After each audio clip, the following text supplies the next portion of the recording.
আজি প্ৰধান বাতৰিৰ ভিতৰত আছে ভাৰত বাংলাদেশ সীমান্তৰ নিৰাপত্তা ব্যৱস্থা অধিক কটকটীয়া কৰি তোলাৰ উদ্দেশ্যে ধুবুৰী জিলাত কাইলৈ কেন্দ্ৰীয় গৃহমন্ত্ৰী ৰাজনাথ সিঙৰ এটা উচ্চ প্ৰযুক্তি সম্পন্ন প্ৰকল্প মুকলি অসমত বিনিয়োগৰ ক্ষেত্ৰত ইতিবাচক পৰিৱেশৰ সূচনা হোৱাৰ লগতে ইতিহাস সৃষ্টি কৰি ৰাজ্যখনত বৃহৎ পৰিমাণৰ বিনিয়োগৰ দুৱাৰ মুকলি হৈছে বুলি মুখ্যমন্ত্ৰী সৰ্বানন্দ সোণোৱালৰ ঘোষণা বংগোপসাগৰত সৃষ্টি হোৱা নিম্নচাপৰ ফলত অহা ২৪ ঘণ্টাত এজাক বামাৰ্লি মেঘালয় আৰু অসমৰ কেতবোৰ অঞ্চলৰ ওপৰেদি পাৰ হৈ যাব পাৰে বুলি বতৰ বিজ্ঞান কেন্দ্ৰৰ আগলি বতৰা আৰু সমগ্ৰ ৰাজ্যজুৰি আজি পৰম্পৰাগত ৰীতি নীতি আৰু উৎসাহ উদ্দীপনাৰে মহাশিৱৰাত্ৰি পালন এতিয়া শুনক বিতং বাতৰি কেন্দ্ৰীয় গৃহমন্ত্ৰী ৰাজনাথ সিঙে কাইলৈ ধুবুৰীৰ ভাৰত বাংলাদেশ সীমান্তত সৰ্বাত্মক সমন্বিত সীমান্ত ব্যৱস্থাপনা ব্যৱস্থাৰ অধীনত উচ্চ প্ৰযুক্তি সম্পন্ন বোল্ড কিট শীৰ্ষক এটা প্ৰকল্প আনুষ্ঠানিকভাৱে মুকলি কৰিব ভাৰত বাংলাদেশ সীমান্তৰ নিৰাপত্তা ব্যৱস্থা অধিক কটকটীয়া কৰি তোলাৰ লগতে ব্ৰহ্মপুত্ৰ আৰু ইয়াৰ চৰ অঞ্চলসমূহত সুৰক্ষা ব্যৱস্থা অধিক সুদৃঢ় কৰাৰ উদ্দেশ্যে এই প্ৰকল্প ৰূপায়ণ কৰা হ'ব এই প্ৰকল্পৰ অধীনত নৈপৰীয়া অঞ্চলসমূহত চেঞ্চৰকে ধৰি বিভিন্ন উচ্চ ক্ষমতাসম্পন্ন প্ৰযুক্তি ব্যৱহাৰ কৰাটো সুচল হৈ পৰিব উল্লেখযোগ্য যে ভাৰত বাংলাদেশ সীমান্তৰ মুঠ ৪,০৯৬ কিলোমিটাৰ এলেকাৰ ভিতৰত ধুবুৰী জিলাত ৬১ কিলোমিটাৰ বিস্তীৰ্ণ চৰভূমি হোৱাৰ পৰিপ্ৰেক্ষিতত কাঁইটীয়া তাঁৰৰ বেৰা দিয়াটো সম্ভৱ নহয় এনে অঞ্চলসমূহত অদৃশ্যমান বেৰা অৰ্থাৎ প্ৰযুক্তি কৌশলেৰে লেজাৰ দেৱাল চেঞ্চৰ চিচিটিভি আৰু উচ্চ ক্ষমতাসম্পন্ন কেমেৰাৰ লগতে উচ্চ প্ৰযুক্তিৰ নিৰীক্ষণ ব্যৱস্থা কাৰ্যকৰী কৰা হ'ব এই প্ৰকল্পৰ ৰূপায়ণ হলে সীমান্তৰ সিপাৰৰ পৰা চলি থকা কেতবোৰ অপৰাধজনিত ঘটনা ৰোধ কৰাৰ লগতে প্ৰতিটো মুহূৰ্ততে সীমান্তত চোকা দৃষ্টি ৰাখিব পৰা যাব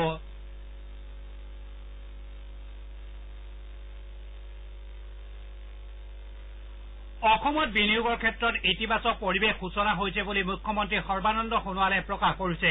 যোৱা বছৰ ৰাজ্যখনত অনুষ্ঠিত বিনিয়োগকাৰী শীৰ্ষ সন্মিলনৰ পাছত ৰাজ্যখনত ইতিহাস সৃষ্টি কৰি ৫০,০০০ কোটি টকাৰ বিনিয়োগ সম্ভৱ হৈছে বুলি মুখ্যমন্ত্ৰীয়ে জানিবলৈ দিছে অসম চৰকাৰৰ উদ্যোগ আৰু বাণিজ্য বিভাগ তথা অসম পেট্ৰকেমিকেলছ লিমিটেডৰ সৌজন্যত বঙাইগাঁও জিলাৰ বৈতামাৰীত দৈনিক ২০০ টন উৎপাদনক্ষম ফাৰ্মেলিন প্ৰকল্পৰ আধাৰশিলা স্থাপন কৰি দিয়া ভাষণত মুখ্যমন্ত্ৰীগৰাকীয়ে এই কথা প্ৰকাশ কৰিছে প্ৰায় ১০০ কোটি টকা ব্যয়েৰে ৰূপায়ণ কৰিবলগীয়া এই প্ৰকল্পই ১৬৩ বিঘা ভূমি সামৰি ল'ব অসম চৰকাৰ অসম গেছ কোম্পানী আৰু অইল ইণ্ডিয়া লিমিটেডৰ অংশীদাৰত্বত ৰূপায়ণ কৰিবলগীয়া এই প্ৰকল্প দুবছৰৰ ভিতৰতে সম্পূৰ্ণ কৰাৰ লক্ষ্য নিৰ্ধাৰণ কৰা হৈছে উল্লেখযোগ্য যে ১৯৭১ চনত স্থাপন কৰা অসম পেট্ৰকেমিকেলছ লিমিটেডে ১৯৭৪ চনৰ পৰা মিথানল আৰু ফৰ্মেলিনৰ ব্যৱসায়িক উৎপাদন চলাই আছে ইতিমধ্যে উৎপাদন ক্ষমতা বৃদ্ধিৰ লগতে প্ৰতিষ্ঠানটোৱে দৈনিক ৫০০ টন মিথানল উৎপাদনক্ষম এটা প্ৰকল্প ৰূপায়ণৰ কাম নামৰূপত আৰম্ভ কৰিছে আজি আধাৰশিলা স্থাপন কৰা এই ফৰ্মেলিন প্ৰকল্পৰ ব্যৱসায়িক ভিত্তি চোৱা চিতা কৰাৰ বাবে এটা মাৰ্কেটিং টাৰ্মিনেল প্ৰায় ১৫ কোটি টকা ব্যয়েৰে নিৰ্মাণ কৰা হ'ব মুখ্যমন্ত্ৰীয়ে আজি এই প্ৰকল্পৰ আধাৰশিলা স্থাপন কৰি দিয়া ভাষণত আৰু কৈছে যে সম্প্ৰতি অসমত বিনিয়োগৰ সুস্থ পৰিৱেশৰ সূচনা হোৱাৰ বাবে ব্যক্তিগত খণ্ডত প্ৰত্যক্ষভাৱে ৪৫,০০০ কৰ্মসংস্থাপন সৃষ্টি হৈছে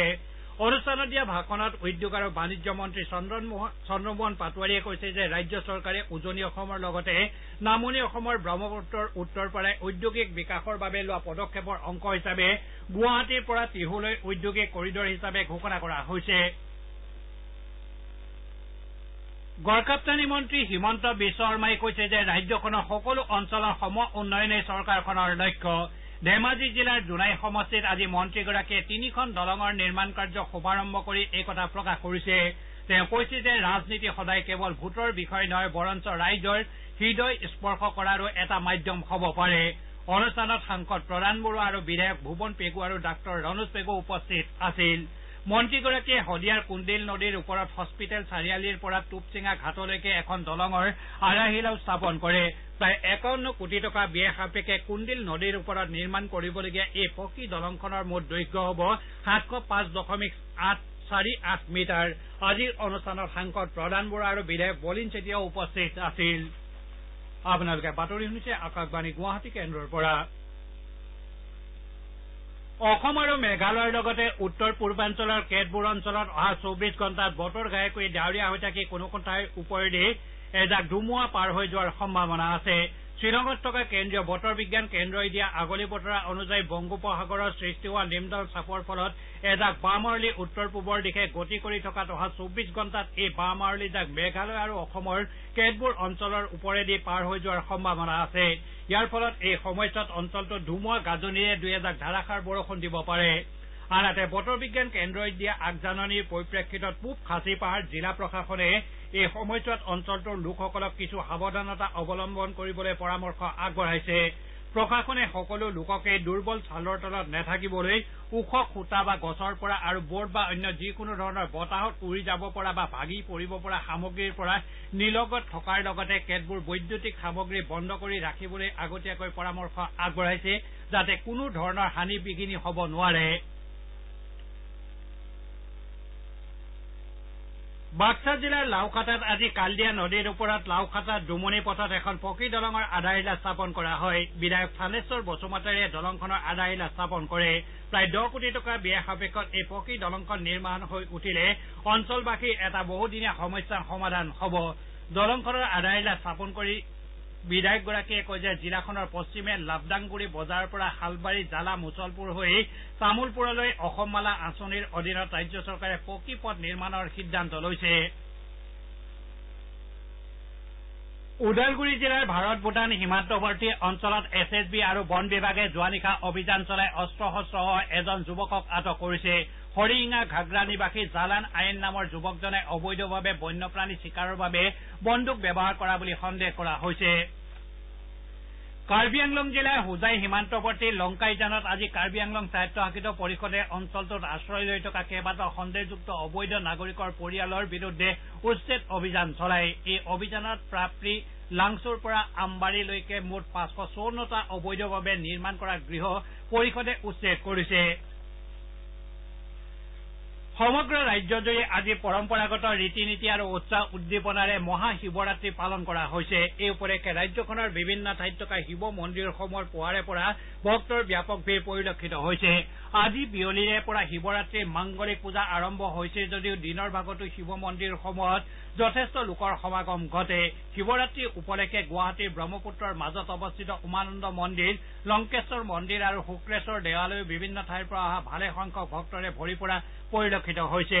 মহাশিৱৰাত্ৰি উপলক্ষে শিৱসাগৰৰ ঐতিহাসিক শিৱদৌলত আজি পুৱাৰে পৰা প্ৰতিকূল বতৰকো নেওচি ভালে সংখ্যক ভক্তই দীঘলীয়া শাৰী পাতি পূজা অৰ্চনা কৰে আনহাতে শিৱৰাত্ৰিৰ সৈতে সংগতি ৰাখি তিনিদিনীয়া কাৰ্যসূচীৰে কালিৰে পৰা আৰম্ভ হোৱা দ্বিতীয় আন্তঃৰাষ্ট্ৰীয় শিৱ মহোৎসৱৰ মেলাত 5 শতাধিক ব্যৱসায়ীয়ে অংশগ্ৰহণ কৰিছে বুলি আমাৰ সংবাদদাতাই জনাইছে কামৰূপ জিলাৰ ৰঙিয়াৰ মৃত্যুঞ্জয় শিৱ মন্দিৰ শুৱালকুছি সিদ্ধেশ্বৰ দেৱালয় উত্তৰ গুৱাহাটী মণিকৰ্ণেশ্বৰ অশোকক্লান্ত হাজোৰ হয়গ্ৰীব মাধৱ মন্দিৰৰ উপৰি কমলপুৰ চাংচাৰী ছয়গাঁও আদিতো উলহ মালহেৰে মহাশিৱৰাত্ৰি পালন কৰা হৈছে গোৱালপাৰা জিলাতো বিভিন্ন মন্দিৰ দেৱালয়সমূহৰ লগতে গোৱালপাৰা চহৰৰ ভূতনাথ শ্মশান ঘাটত 4 দিনীয়াকৈ শিৱৰাত্ৰি পালন কৰা হৈছে ধুবুৰীতো শিৱৰাত্ৰি পালন কৰা হৈছে বুলি আমাৰ সংবাদদাতাই জানিবলৈ দিছে গুৱাহাটীৰ বৰ্ষাপাৰা ষ্টেডিয়ামত ভাৰত আৰু ইংলেণ্ডৰ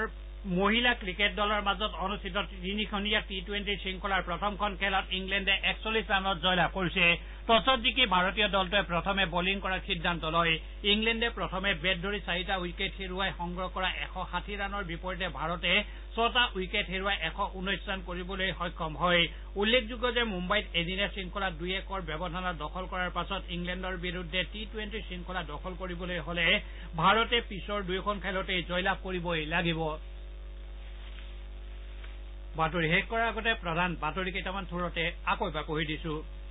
ভাৰত বাংলাদেশ সীমান্তৰ নিৰাপত্তা ব্যৱস্থা অধিক কটকটীয়া কৰি তোলাৰ উদ্দেশ্যে ধুবুৰী জিলাত কাইলৈ কেন্দ্ৰীয় গৃহমন্ত্ৰী ৰাজনাথ সিঙৰ এটা উচ্চ প্ৰযুক্তি সম্পন্ন প্ৰকল্প মুকলি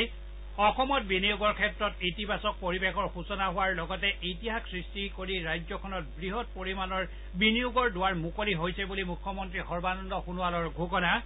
বংগোপসাগৰত সৃষ্টি হোৱা নিম্নচাপৰ ফলত অহা 24 ঘণ্টাত এজাক বাওঁমাৰুলি মেঘালয় আৰু অসমৰ কেতবোৰ অঞ্চলৰ ওপৰেদি পাৰ হৈ যাব পাৰে বুলি বতৰ বিজ্ঞান কেন্দ্ৰৰ আগলি বতৰা আৰু সমগ্ৰ ৰাজ্যজুৰি আজি পৰম্পৰাগত ৰীতি নীতি আৰু উৎসাহ উদ্দীপনাৰে মহাশিৱৰাত্ৰি পালন আমাৰ আজি সন্ধিয়াৰ আঞ্চলিক বাতৰি ইমানতে শেষ হ'ল